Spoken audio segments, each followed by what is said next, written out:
Hi friends, welcome to this latest episode of the Nationalist View. And today we have with us a very special guest, Major Adil Raja. Major Adil Raja ji, thank you so much for joining the show and taking time out from your busy schedule. Arun, thank you for inviting me. I'll just give a brief introduction of Major Adil Raja and then we'll get on with this conversation. This is largely going to be centered around Pakistan.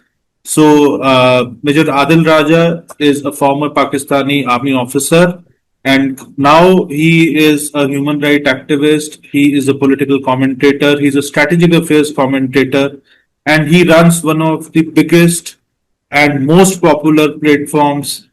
I would say, not only in South Asia but across the world, especially when it comes to issues related to Pakistan, Afghanistan, and to a large extent India also. The platform is called Soldier Speaks. The details of the platform will be available in the description box also.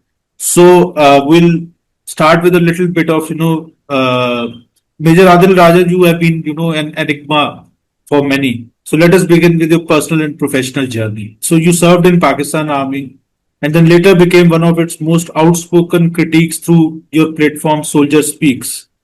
So, could you take us through your journey as a soldier, the experiences that shaped your worldview, and how you reached the position you occupy today as a commentator, as an activist, as a critique of the Pakistani military establishment? Well, Arun Anand ji, first of all, thank you so very much for the very kind introduction. If you were going, if my personal journey in very brief words starts from my birth in Nowshera, Khyber Pakhtunkhwa. Those days it was a northwest frontier province where my father at that time was a captain in the Pakistan Army, and he was instructor in the ASC school there. And that's where I was born. I was a third generation, military, later on Pakistan Army officer. I grew up in a military family as a military brat. The first choice obviously for me was to join the Pakistan Army, because obviously in Pakistan the career, once it comes to the career choices, being an army officer is almost equivalent to being a CSS officer or like a UPS officer in India, because of the perks and privileges which are given to the Pakistan Army officers.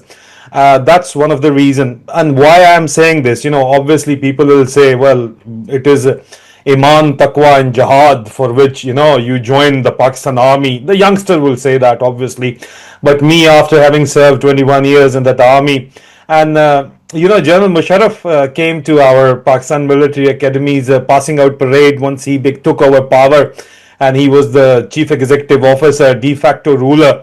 And before that, in our second term, we had 5 terms in those days, 2.5 years of Pakistan Military Academy in a PMN 99th long course. I grew up in Islamabad, by the way, most of the time, and then later on I joined the army. I was a young lad at that time. I was almost 18 or 19 once I joined the army, and the military academy. So coming back to General Musharraf, he came to give us a motivation lecture, and at that time he was the corps commander of Mullah. So he told us that, listen, if you're going to join the army, and becoming an army officer means that you will have access to, he himself said that I'm a member of the Sindh Gymkhana Club, and I just gave 2.5 lakh rupees to become a member, and normally people give 5 to 6 million for that. And then we've got exclusive clubs all over the country, and I've just made a water sports club in Mangla, and you will have access to a luxury lifestyle. I mean, that was the motivation given to a second term cadet in the Pakistan Military Academy. So that's why I don't say it lightly that the primary motivation these days of joining the Pakistan Army as an officer is not that of fighting the enemies of the state. I mean, who are the enemies of the state anyway? It is primarily material, interest. Unlike my father or my grandfather was Colonel Akbar Khan. He remained prisoner of war in India after 71 war once he was commanding 12th Frontier Force Regiment. I joined the Pakistan Army not with this kind of mindset, and obviously if you have this kind of mindset, you want clear through your Inter-Services Selection Board. So that is where they judge you, and the system is pretty good, but it is very easy to, dodge the system and get into, go to the higher ranks. Example is the current Army Chief, Field Marshal Asim Munir. We'll come to that maybe later in the program. But that gave me an alternative view while I was a cadet. I mean, I passed out with honors. I passed out as the battalion sergeant major, as a cross belt, and I joined Armored Corps, not my father's unit, not my grandfather's unit.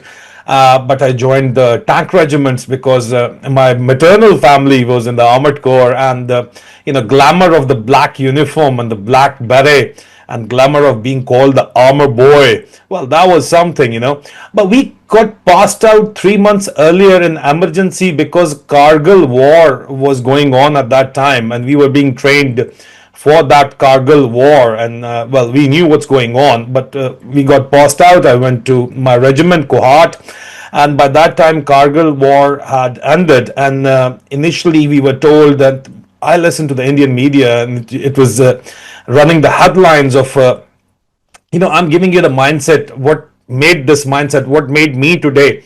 I'm giving you a journey of my life. That's what you asked, I believe.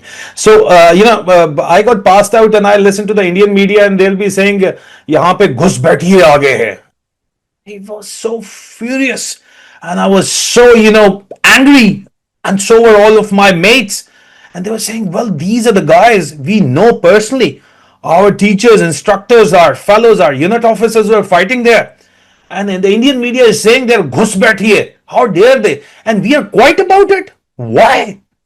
We asked our commanding officers, we asked our general officer commandings, we asked our corps commanders, and then, because of the internal pressure, because of us asking our generals, the narrative changed and we acknowledged. And particularly once the Indian commanding officer wrote a citation for Captain Karnal Sher Khan, well, it was quite obvious, that these are our officers. So we had to accept that these were our officers. And then later on, we met those guys. They became our instructors in the infantry basic. Armored officers had to do the infantry basic as well. We went to Quetta, we met these officers, and they told us their stories, that how they were abandoned in the forward post by our own military. So because they could not own their own plans, so they could not own their own army. What kind of a command structure does that? And in fact, it was a logistical disaster, because if you'll go someday in the Kargil war, I'll tell you what it was. But it was an ultimate failure of command. And instead of punishing the command infrastructure, they were actually, given honors and awards and given good postings. They were posted out fine. For example, my chief instructor in the infantry school at that time was a guy who was responsible for planning in the field command northern areas, and he used to act so godly over there. After spectacularly failing us, he would try to teach us, and he would try to tell us that what it is, what it means fighting out there, and we would laugh among ourselves, and we will say, look at this guy. I don't want to use the kind of word which we usually used for him, for quite for a number of reasons. Otherwise, I would have started off in Punjabi over here, So we used to make fun of him, and but we respected our midget instructors who were there, the captains who, because we were lieutenants at that time, who actually went there and fought, and they paid a heavy price, and they were abandoned. So that gave me an insight. That was the start of the journey. So I served 21 years, including my cadet service, 20 years, 8 months, 24 days in the Pakistan Army. And during my service, I went to, soon after Kargil, I went to the Kargil sector. I went to, right next to Kargil sector is Lassan sector, in headquarters 323 Brigade, and that is where Siachen starts. And there were no ceasefire those days. We used to exchange fires quite drastically amongst with our Indian counterparts, and it was literally an eyeball to eyeball confrontation. And just before that, we were in 50 Celsius in Cholistan desert, right opposite Jaisalmer, we were there in Reti Rahimyar Khan sector. And well, after spending almost 2 years over there, there was an eyeball to eyeball, confrontation going on. I was posted to Siachen, and that was minus 50. So drastic change in temperature, but fire was going on, and well, that was the time in which war is a very merciless business, and I got the insight into the real business. We joined Pakistan Army to fight India, mind you. We did not join Pakistan Army to fight our own people. But as soon as I came back from Siachen, this war within was started by General Musharraf. And the same people which we had trained and who were supposed to be our brothers, and the people who have been trained, for example, by my course mates' fathers, and not my father. He was in the intelligence business as well. He was in he was in charge of the OC of the military intelligence. He was a commanding officer of the military intelligence in Karachi at one time as well. But he was not involved in training the Afghan Mujahideen during the Cold War. But I knew friends like the famous Colonel Imam. Now, Colonel Sultan's son was my very close friend, my course mate. I knew that these are the guys which we have trained ourselves are now our enemies. What's going on? And then they started attacking us, and then we had to fight back. So the war within started. Well, we had never signed up for that war. We had signed up to fight the Indians. Let's be honest about it. All right. Because we were told that India wants Akhand Bharat. And if we do not stop them, they'll come and they'll, just take over Pakistan. And in 71, well, I had an emotional connection. My grandfather was a prisoner of war there. And I knew that in 71, India, took away half of our country. And all this, what the Bengalis, the Bangladeshis tell us, that our army had raped their women, and whatsoever the atrocities which were carried out by General Niazi over there, that is all Indian propaganda. Don't even listen to it. That's why General Bajwa, once he was the army chief, he spent ₹1 billion and launched the project C-71. And I was part of that project, by the way. So the project C-71 was designed on a media narrative of establishing this narrative in Pakistan and abroad, that those responsible for 71 disaster, for Sakute Dhaka as we call it in Pakistan, for the creation of Bangladesh, are basically the politicians of Pakistan and the Indians. The army's got nothing to do with it. There were certain dramas made and certain scripts written, articles written. 1 billion is a lot of money. Once I'm talking about almost 5-6 years ago. So yeah, that was we believed it. Obviously, there was no social media, mind you, in those times. So we were fed what we read in the papers and the textbooks, and what we were being taught. So we were thoroughly brainwashed. What I had to learn and what my colleagues had to learn through personal experience, of which I'm telling you about. What they did was that, and then this war within, I was deployed there, and we had to kill around those people who were our friends, our brethren. We had to kill them, and they turned terrorists overnight, because these were the guys who were fighting for the ISI and a CIA-led Afghan jihad, and afterwards we ourselves created the Taliban, and then the Taliban became the enemy. Oh, that was very strange. So, and then we had to fight them. All right, till that time, it is about internal security. We understood that we have to look after the internal security. Until unless one one afternoon of September 2010. Now, mind you, whatsoever I'm saying is already printed in the Pakistani media. You cannot deny it. These are not made up stories. You can look up The Nation and the Nation of the English newspaper, and that was, I believe, somewhere in 28 September maybe, but it was definitely September 2010. I was deployed as the wing commander of Khyber Rifles, 2 wing. Now it's called 102 wing. And that was near Peshawar and Bara, and we were fighting the war within. And before that we were in Bunair, and before that we were in Mir Ali. And I was and there was curfew in the entire area, and this is right next to Peshawar. Bara is right next to Peshawar. I mean, it is almost Peshawar itself, and there was curfew in the daytime. That was the normal modus operandi. So we were fighting. We were carrying out armed patrolling. Three of my vehicles were ahead of me, and three were behind me, and I was in the center. I used to change my vehicle daily basis, because I knew that I am a target with my squad. I am the command, and they hit the command. And at that time, we thought, well, these guys, the TTP, they will take us down. I mean, they do that, of course, but I saw in Bara, Fort Salap Road, I saw that. They were the road, half of the road was blocked with construction, the stones used for construction, but they were not bajri, the small stone. They were big rocks, all right, not too big, the one you can a rock which you can actually pick up in your hand. That was the size. So half of the road was blocked, and it was quite normal for construction purposes. You will just put it up over there, and in that pile of rock was an IED. Well, three vehicles crossed me, so I thought nothing of it, and I was the only one wearing the militia uniform, the black uniform, we call it militia uniform, and I was the only one in my vehicle who was not wearing a helmet or a bulletproof jacket. My driver, my guards, they were all wearing the helmets and the bulletproof jacket. I had two people sitting behind me, and then there was it was a truck. It was a double cabin truck.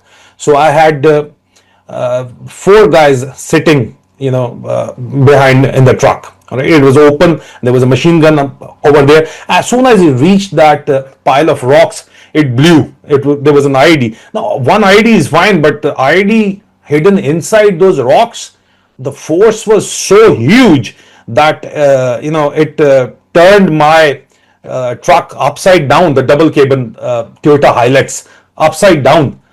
And I was, telling my driver, baga, baga, baga, gadi baga. But my driver's head was already sawn off from his, and it was almost in my lap at that time. And the guy sitting behind me, in the truck, they had become mincemeat. I'm not, exaggerating even. They actually had become mincemeat at that time. The guys in front of me, they came, they rescued me from, and there was a firefight right afterwards, and we fought back. In fact, initially I felt like crying, because obviously you see so much blood. The people who are closest to you, you've been fighting with, sitting in your in your vehicle, they became mincemeat, so you feel like crying. Obviously at that time I was a major, and I was the commanding officer, officiating commanding officer of the 2 wing. And by that time, my service was about 14 years, 14, 15 years. But, I felt like crying, and everybody was scared. I had people, about 150 of my people, my entire company with me. And they were all scared because they had seen all that blood, all the, people. We dragged them out, and we took cover, and there was fire coming on, and we were all pinned down. And I felt like crying, but instead I said that if I'll cry, then these guys will never respect me. I was injured at that time. I was bleeding from the right side, from my head to toe. I was bleeding, but there were only splinter wounds. Tell you, there was no serious. They were all superficial wounds. So I knew that I've survived. So one of my guy, his name was Havaldar Lal Baz. All right, he was head of my security. He took a bulletproof jacket out of one guy, Shaheed, who would become mincemeat. He just took the bulletproof. It was so easy, and all his blood and all his body parts were almost part of it. And he made me wear that bulletproof jacket. So the blood mostly coming out of me, and the my troops could see it, was not my blood. It was the blood of my guy Shaheed. All right, Ittisham was his name. So that was also, I could actually, the disaster and the environment was playing on my mind. But then I thought that if this is the moment, then the Rajput in me, the Chib Rajput, the Dogra Rajput in me came forward, and that the genes kicked in. That is what I believe. because suddenly I just stood up, and I'm not exaggerating. I stood up and I started abusing the guys who were firing at us at the top of my voice in Punjabi mostly, all right, and in Pashto as well. And that was not only my catharsis at the point, and I could hear the bullets coming at me from right and left. I could hear the sound of the bullet. There's a very peculiar sound of the bullet which comes near you. It's a shrilling sound which comes near your ear, and I could hear it. And I kept on, shouting at the top of my voice, and they were all abuses in Punjabi and Pashto. And that gave, right and left, that gave my troops the courage to stand up and encircle those guys who were firing at us in the ambush. We encircled them, and we lodged a few hand grenades in their cover. We caught them. My men wanted to kill them there and then. I said, no, arrest them. I arrested them. Before moving to being evacuated to the Combined Military Hospital, Peshawar, I handed them over to the military intelligence det with me. And I was hospitalized for 2 weeks. After 2 weeks, I was given an opportunity to take 4 weeks off. And my commanding officer was also of the view, and my doctor, Brigadier Mishani, was also of the view that I should take this time, I should go and rest. I said, no, sir. My troops are there. They're waiting for me. I want to go back. They have lost very precious men. A wing command, I was in the Frontier Corps at that time. That was deputation to the Ministry of Interior. That's a policing job. And that's usually how the Frontier Corps and the Rangers work. The officers go for the Pakistan Army on deputation to the Ministry of Interior, the Home Ministry, and they stay there for 2 years. So I was on deputation over there. And these troops, the Frontier Corps troops, are made of different tribes. So the wing commander's squad, personal squad, comes from all the tribes who are part of the wing. So that, because that is the obvious target always, so that once the wing commanders gets hit, so the casualties are equal.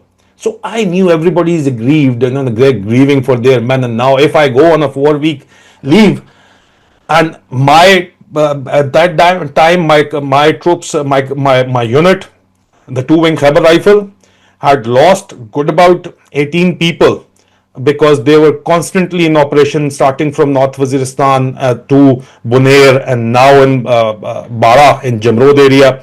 So I said, sir, my troops would not like that I go on leave while they are suffering, because they cannot go on such a long leave. So I'll go back and I'll join them. So I went back voluntarily and I joined back. The first question I asked was that I had arrested. One guy was killed. In fact, 2 guys were killed. I remember one was a collateral, one got killed, and I arrested 3 people in the ambush I've just mentioned in detail. I said, where are they? They said, well, sir, we had to leave them. I was flabbergasted. I said, what do you mean? He said, the ISI left them. And the officer commanding ISI was my mate. And I talked to him. I called him. And I was angry. I said, why did you let them go? He said, Rajay, they were our sources. I just asked him, what do you mean they were your sources? If they were your sources, it means that your sources attacked us. He said, I'll meet you and then I'll tell you what's actually going on. Can't talk on phone. Our phones are monitored even by the Americans. And we were fighting alongside the Americans. The Americans were there. In Headquarter Frontier Corps, there was there's this movie now about the drone attacks. I don't remember the name right now, which were being flown in Pakistan, but they were being flown from somewhere in Las Vegas and San Diego. And there was the same control module in Headquarter Frontier Corps. And I used to be a duty officer over there as well later on. But so I could see that, they were all joint operations. There was later on, I found out, I'm not going to name anyone because I don't want to put these guys in trouble. They are still my friends and they're still serving in the Pakistan Army. So they told me that, listen, what they're doing is that they are getting own troops targeted because we are supporting, insurgency in Afghanistan to keep the Americans at bay. There's a double game going on. And because of that double game, we have to show that we are also facing casualties.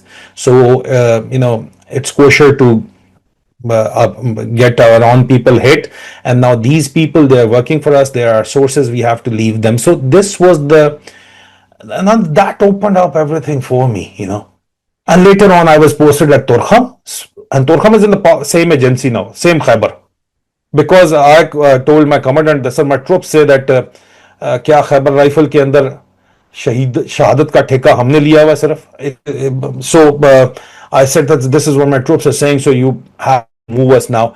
And in the same agency, they moved us to Torkham and moved the one wing from Torkham to this Fort Salap area. This was a Masood Scouts area, and we went over there, and it was totally a different scenario. And there was the smuggling of 6 million rupees in 2010 of I'm talking about 2010, and smuggling of 6 billion rupees per week was going on, and the wing commander was supposed to cooperate. He was supposed to come in late to his office around 11-12 and leave in 1 or 2 hours, and the rest everything was fixed up till the IG of the Inspector General and up to the political agent and up to the Federal Interior Minister, that was Rahman Malik in those days. So everybody was there was a system going on in which because of the Afghan transit trade route, everything which was being sold in Pakistan would come to Torkham, and they'll cross the gates, it'll cross over the gates, the containers would open up, the shipping containers, it will be loaded in the small trucks, and in 1.5 hour away, the drive away, there was another post which was under my command called Shalman,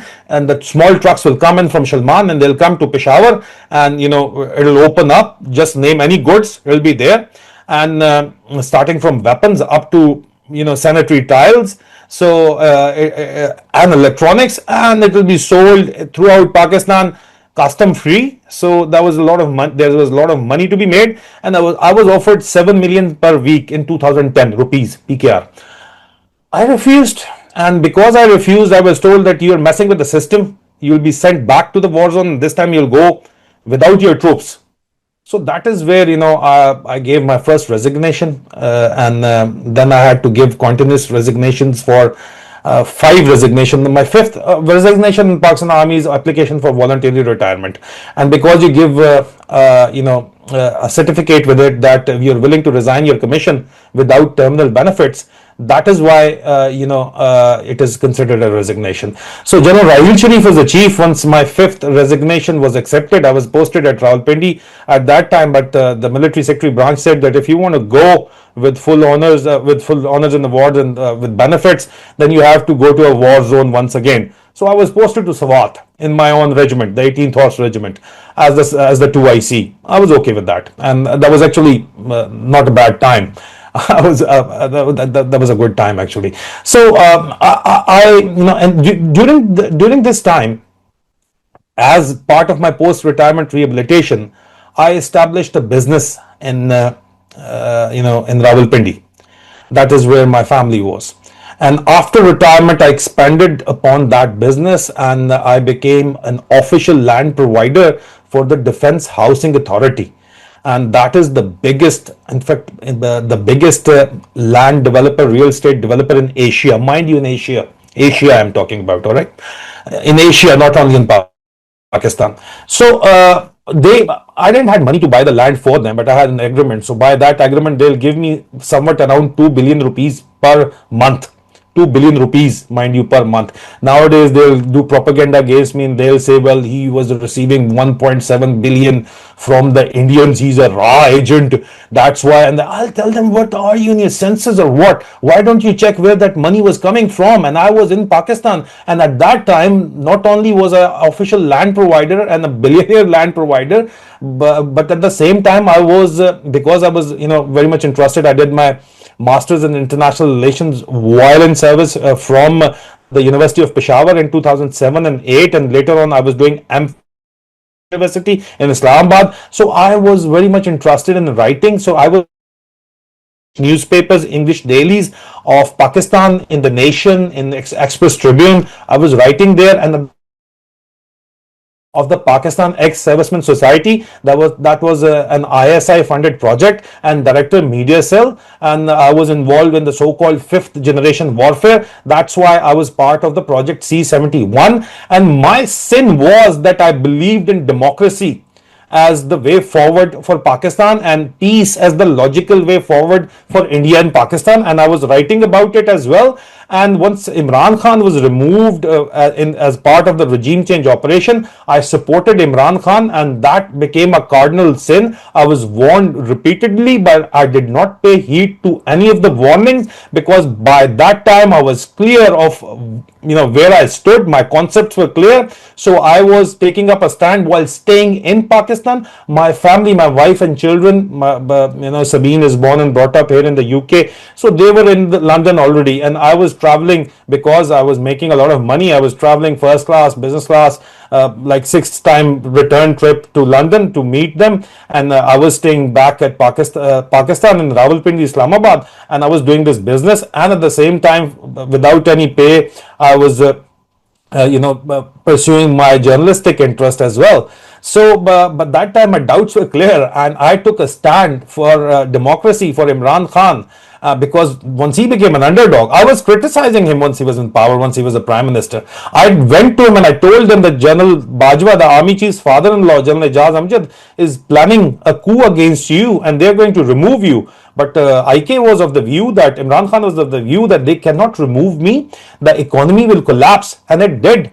But I told IK's then staff later on that the generals don't care about the economy. They care about themselves, and they are being paid quite well by the Sharifs, to come back into power. And the Sharifs at that time were supported by the Indian establishment at that time.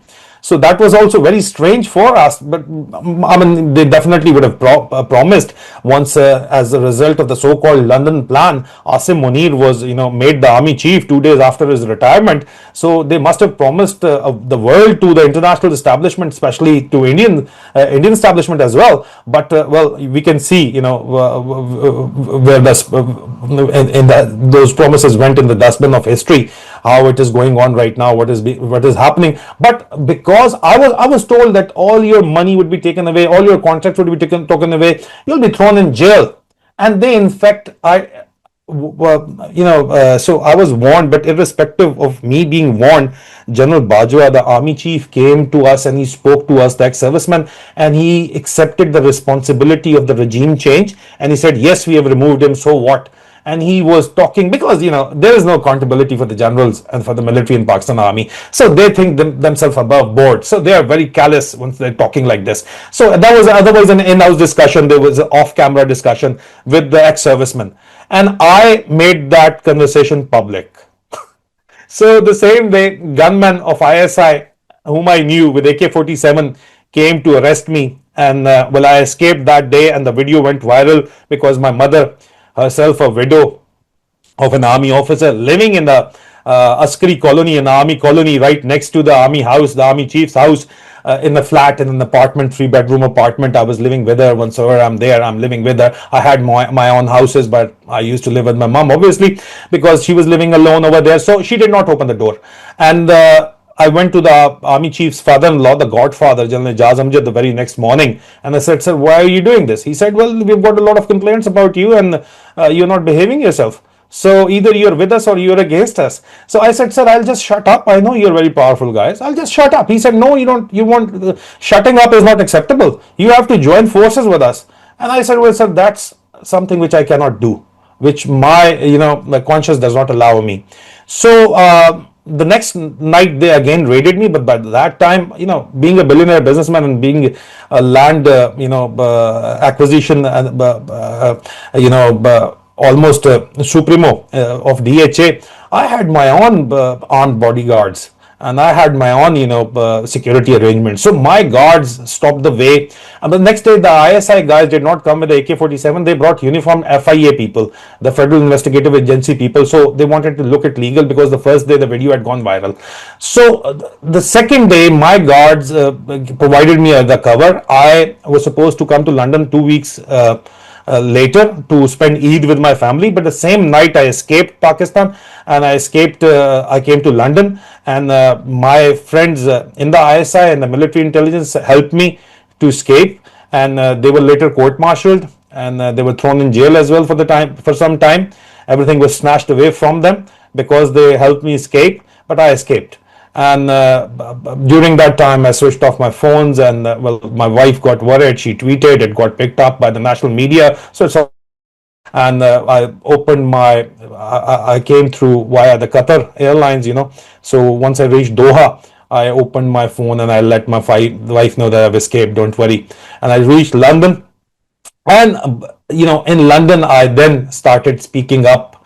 I was offered, in the meantime, I was offered the world again. I was Because my relatives, eight of my cousins were still serving. They offered me.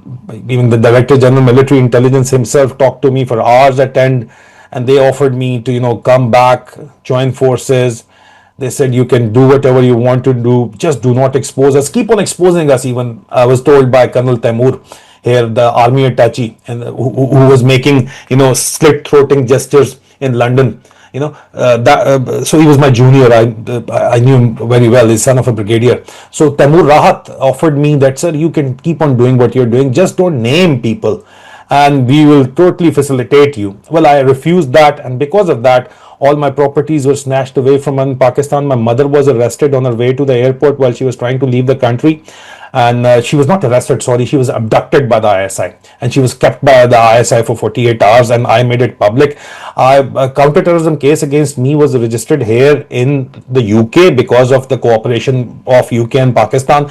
They made me undergo hell for 9 months, and the inquiry ended with a no further action because I had done nothing wrong other than journalism, and I became a member of the National Union of Journalists over here. They seized all my bank accounts, they seized all my properties, and then later on they court-martialed me, and absentia gave me 14-year rigorous imprisonment. And then afterwards, in 2024 and 25, they gave me 2 life sentences, and and on top of it they gave me 25 years for sedition. So my total prison sentence is 99 years in prison right now in Pakistan, rigorous imprisonment. And they came and launched a libel suit against me over here, and London is the libel tourism capital of the world. And once everything didn't work, they put me in Schedule 4 and declared me a terrorist. And when that didn't work, they asked for my extradition. The Pakistani Home Minister, who is the brother-in-law of the Pakistanis, the Pakistani dictator, the de facto ruler, Field Marshal Asim Munir, he came to the UK, asked for my extradition. Well, so far nothing happened. So I was later on in the 24th of December of the December which has passed, I was physically attacked. My house was attacked, and 8 people were arrested, and they are undergoing trial. So I cannot talk much about it. So that was as per the judge, that was for hitmen for hire for violence case, which is still undergoing, and the trial is next year, and the pre-trial is in next month. So yeah, so that kept on going, and irrespective of all this, the Rajput in me forced me and to keep on speaking up. And my own people in the Pakistan Army, they became my sources. They would pass through the information, which all actually gets validated with time. I exposed the hypocrisy, and I believe because of my platform, Soldier Speaks, one of the major reasons why the Pakistani dictator or the hybrid regime right now has been unable to make fool out of our own people or people around the world is because of what I am doing. And what I am doing is for democracy, what I am doing is for the poor people of my country, and what I am doing is for peace, and peace is the logical way forward. Adilji, just give us a little bit of perspective about what is happening in Pakistan today. Pakistan today appears to be facing simultaneous crisis in multiple regions. PoJK, Gilgit-Baltistan, Balochistan, Khyber Pakhtunkhwa.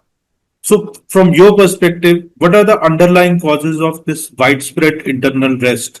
Is this merely a governance failure, or does it reflect deeper structural problems within the Pakistani state? Arun, it's a mix of both. Actually, the main issue, Pakistan's main issue is that Pakistan does not have economic stability. Once Asim Munir came in, he promised that he will bring in $70 billion investment, but nothing came of it. and he made the Special Investment Facilitation Council, which is being led by the Pakistan Army. Nothing came out of it. Why? Because economic stability is directly related to the political stability of a country. Now, there is no political stability in Pakistan. Why? Because mandate of the people of Pakistan have been stolen time and again. Now, what used to happen for the initial 75 years was that people used to accept the stolen mandate. But after ages, there was a leader in the shape of Imran Khan that the people really vouched for and voted for. Now, after the military removed him from power, and after I timely exposed the entire plot and the confession of General Bajwa that yes, we have removed him, the people refused to accept it. And then the people again, even Imran Khan's party was not allowed to contest the elections as a party. Even then, people went out and voted for the candidates Imran Khan vouched for. Unprecedented. And the Form 45 of 2024 elections proved that. There's still the evidence, but the results were changed like they usually are in Form 47. So the people could actually now see that this is how the system works and this is how the system steals the mandate. And that is why the political instability only they keep on increasing from there. And the same model was followed in Gilgit-Baltistan election and AJK elections. Now, people now realize that this is how the Pakistani military is, holding on to power so that they can make policies which favor their own business empire. Some say is allegedly a $200 billion business empire. I think it's much more than that. But they say 200 billion, all right, fine. So we start, you name it, from cement to your shoes, to your clothes, everything is being manufactured in Pakistan, to your houses. Everything has been manufactured in Pakistan and by the Pakistani military. The businesses are being controlled by the Pakistani military. And they get huge tax breaks and they get huge, policy, breaks. They get favorable policies so that their businesses are profitable. That's why they have to maintain the hold on power. Now, because of this, they have to manipulate the elections. Because people's representative come forward and they want to work for people. They don't want to spend 50% budget in debt servicing and then the 40% in the defense budget and then the only remaining 20% in running the government and in the public sector development programs.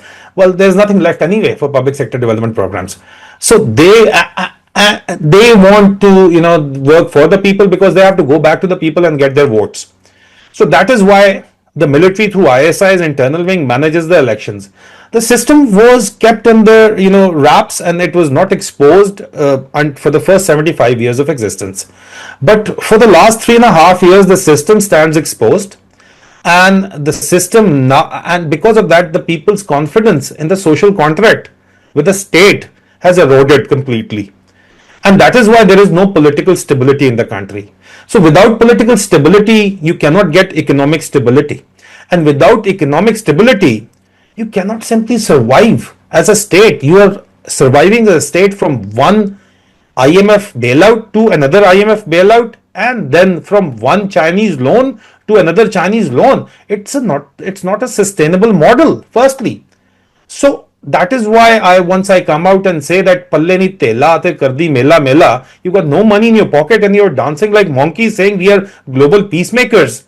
Well, that doesn't cut it, because the ground reality does not correlate with what you're trying to print in the controlled media in Pakistan, or what you're trying to say in the controlled social media, and what you're trying to churn out through the propaganda factories of ISPR's information operation and ISI's media wing.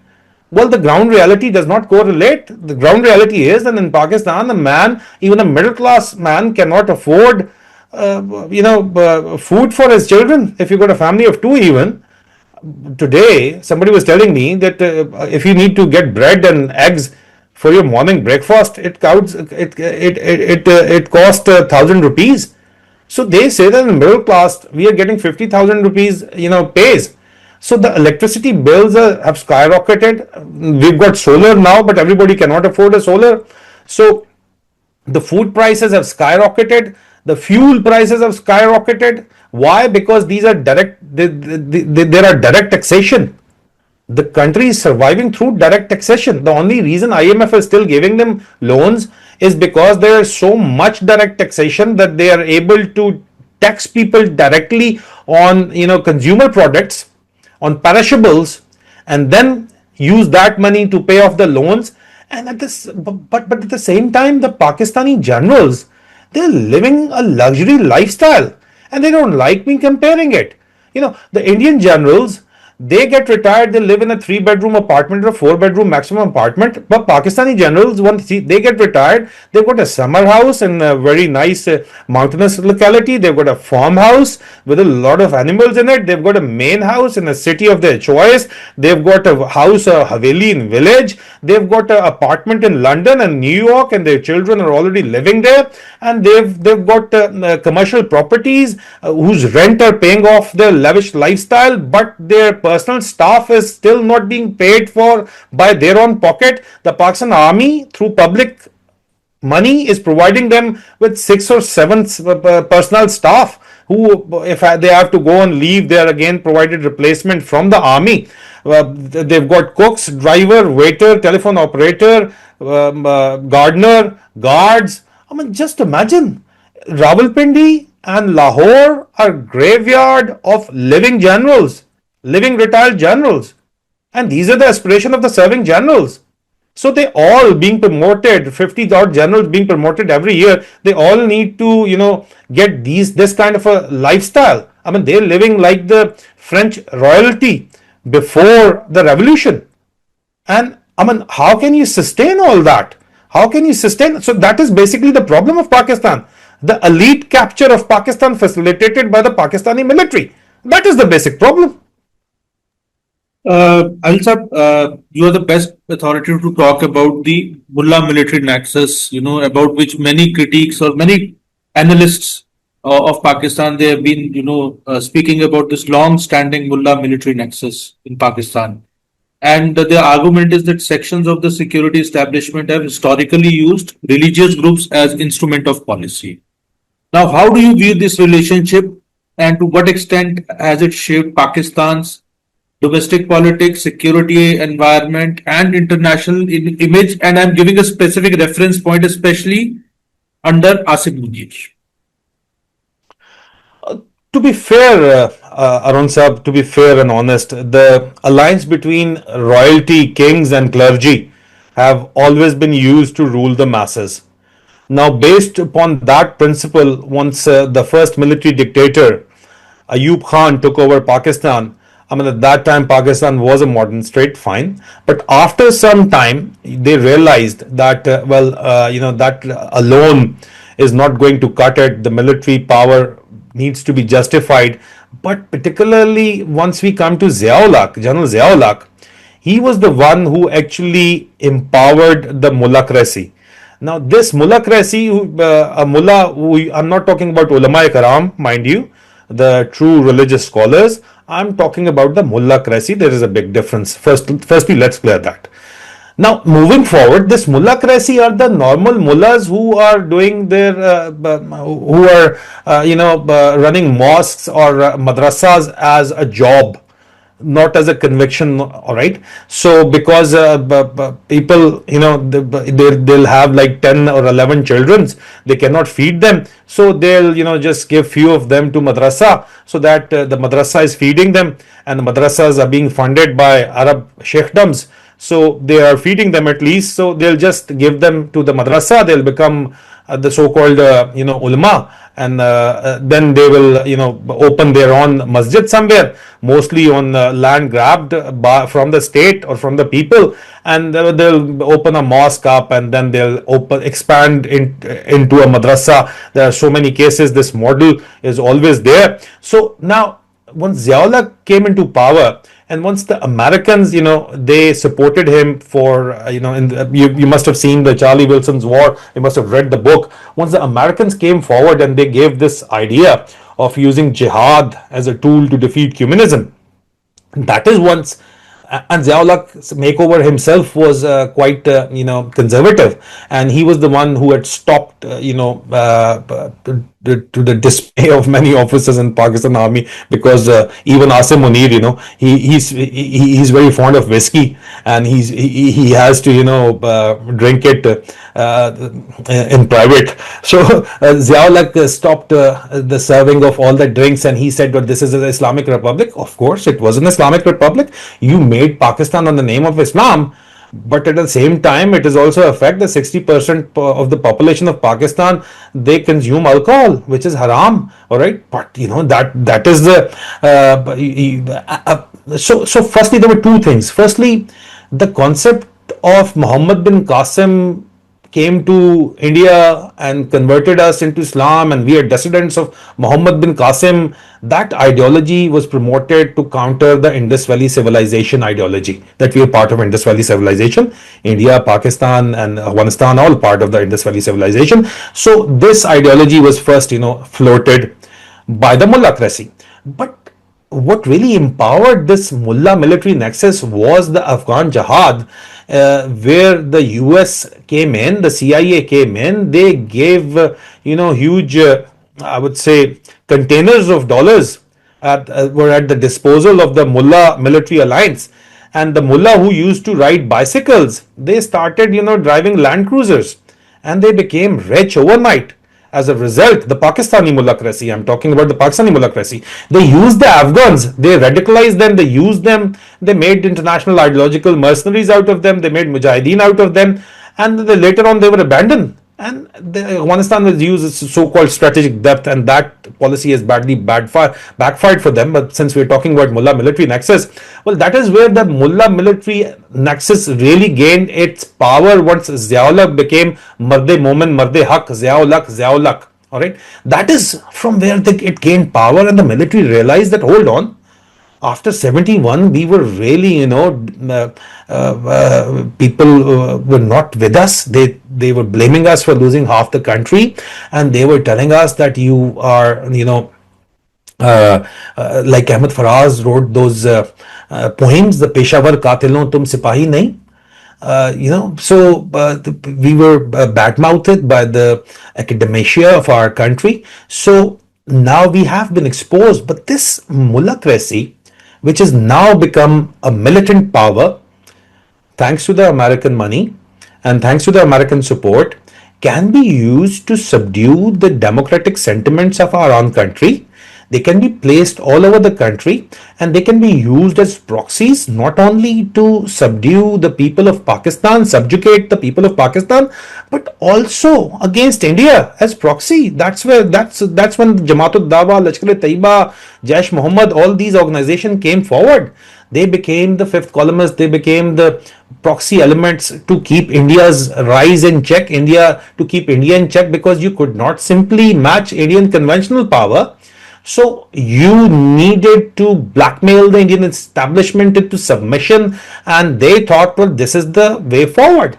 And they empowered. America didn't sign up for that, mind you. They signed up for empowering them to fight the USSR. And to that effect, they were quite successful. The history is, witness to it.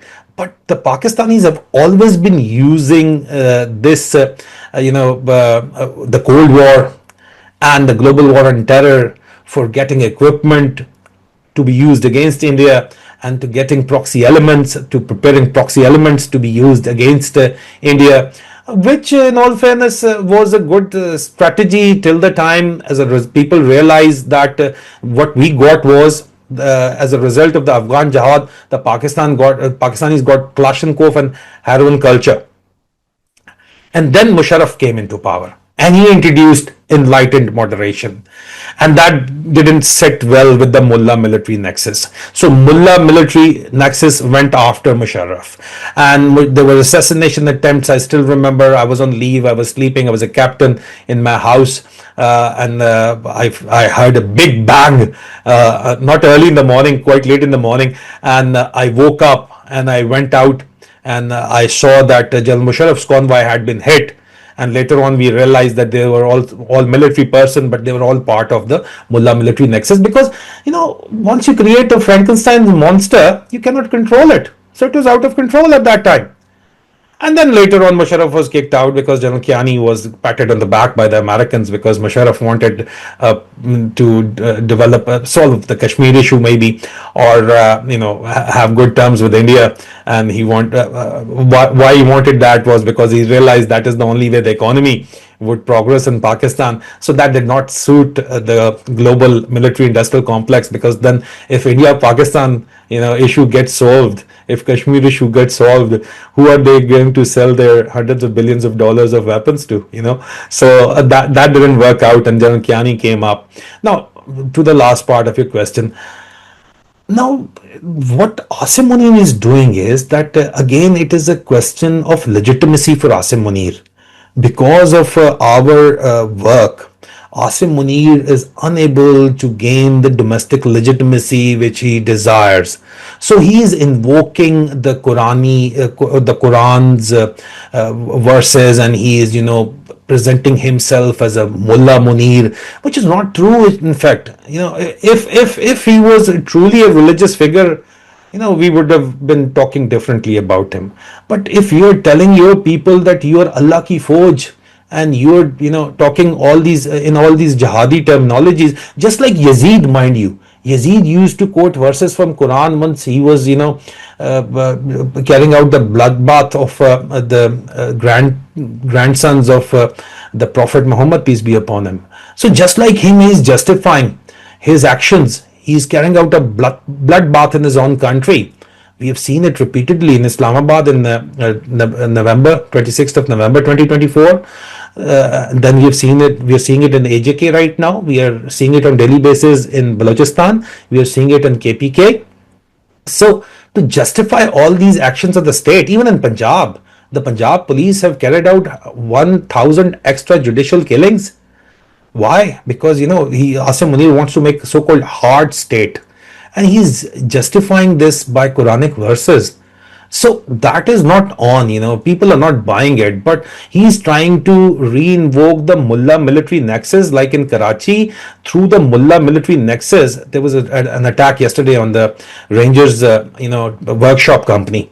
So that is being justified for a crackdown in Karachi because they want to impose Mustafa Kamal as a strong man. But once I say they, I mean the military wants to impose Mustafa Kamal as the strong man, because political strong man in Karachi, because all the money of military is coming from Karachi now. These days, Pakistan's economy doesn't work, or corruption is the only way to make money for all these generals and all the elite of Pakistan who are supporting these generals. So the mullahcracy once again is being utilized to subjugate and scare the people into submission and to gain legitimacy. And to gain legitimacy, the easiest trick in the book is to quote the religious scriptures. And that is what Asim Munir is trying to do. But I don't believe it's working for him.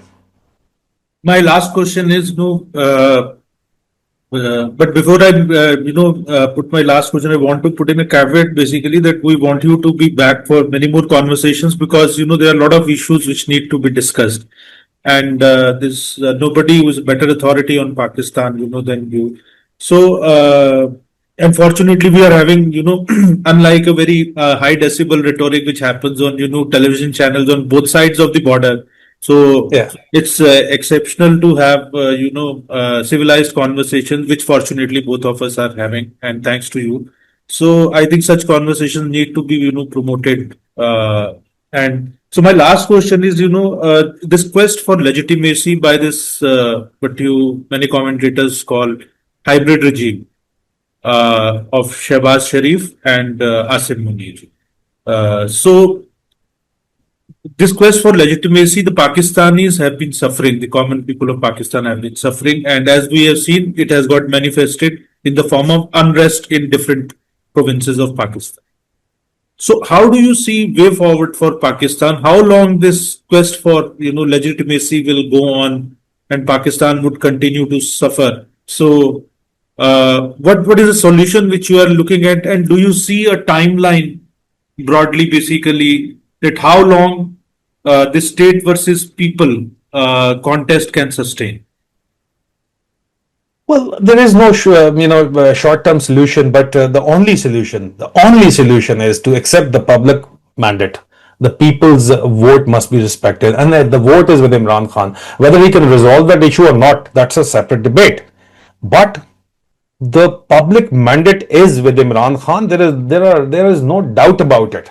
So you have to give him the power. Just hold a general election, free and fair general election. I believe 80% to 90% voter will vote for Imran Khan, whether he can solve their issues or not. But he is the underdog, and people are always with the underdog. And in his government, there was Pakistan's GDP was growing at the rate of 6%.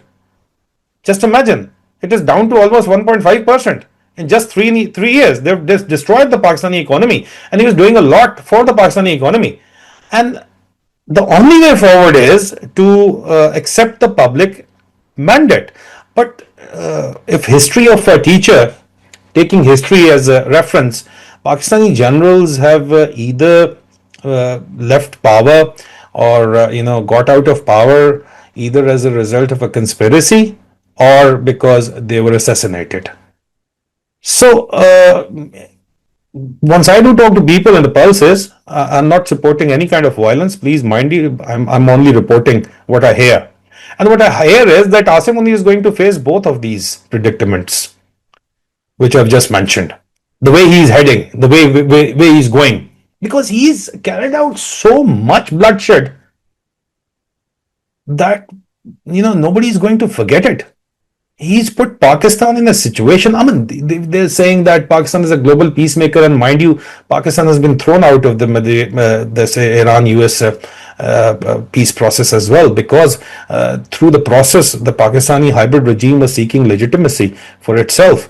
And it is an illegitimate regime. The Commonwealth report is there. The European Union, why are they not releasing the report? Because Pakistani military is providing ammunition to the Ukraine war. How long? The day Ukraine war would be over, the European Union report would come out, and you realize that, like the Commonwealth report tells us, that the elections were rigged. So, just to the way it is heading is that either it will be a conspiracy or a tragic end for Asim Munir. That will be the future of this issue, and that is where things will change or will change, and they will change. But the way forward is very simple. The way forward is to accept the public mandate, and the way forward for the region is, mind you, to make a common economic zone. There is all these ideologies of Ghazwa-e-Hind, Akhand Bharat, they're all nonsense. I believe if there is a common economic zone between Afghanistan, Pakistan, India, Bangladesh, even Sri Lanka, this could be the most prosperous region in the world. And the poor people in all the countries, mostly in Pakistan these days, I mean, they would, they would be provided relief. So why this is not happening? We are fighting over water, and water is being used by India as a leverage to counter terrorism, which is a legitimate concern, mind you. But all these issues are arising out of only one problem. Only one problem. The entire region is being held hostage because the Pakistani military establishment wants to rule. They don't want to serve their people. They want to rule their people. And that is why the entire region is unstable.